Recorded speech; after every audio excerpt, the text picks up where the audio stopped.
ఓం నమ శివాయ.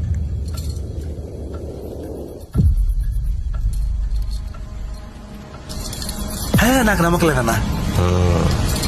వస్తుంది. అక్కడ స్వామి హనుమ ప్రత్యక్షమై ఒక మాట చెప్పారు.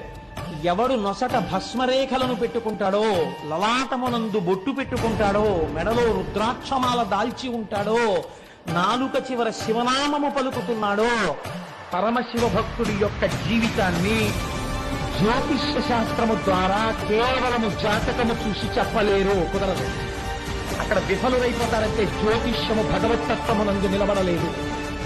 ఎవరి అందో పరమభక్తులైన వారి జాతకం చెప్తానంటే ఎంత పాండిత్యం ఉన్నా చెప్పలేరు. ఎందుకంటే గ్రహస్థితులు మారిపోతాయి. వారు గ్రహాన్ని కవచంగా కట్టుకున్న వాడి కింకరుడై ఉన్నాడు. దీని వల్ల వీడు పొందపోతున్నటువంటి భాగ్యమేమో మీకు తెలుసా? వీడు గొప్ప ఐశ్వర్యాన్ని అనుభవిస్తాడు. వీడి పేరు చిరస్థాయిగా ఉండిపోతుంది. కాదు, 8 తరాలు వెళ్ళిన తరువాత సాక్షాత్తు మళ్ళీ పరబ్రహ్మమే గోపాల బాలుడై ఈ భూమి మీద నడయాడతాడు. వీడు నా కొడుకు అని తొడ మీద కూర్చోబెట్టుకుంటాడు పరమాత్మని. తెలియాలా? తెలియక్కర్లేదు.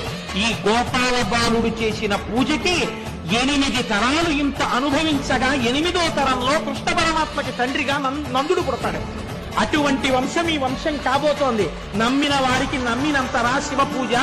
చూడండి ఎటువంటి స్థితిని పొందాడో ఈ పిల్లవాడు అని స్వామి హనుమ ఆ రోజున శివభక్తి విశేషాన్ని ఆవిష్కరించి వెళ్ళారు.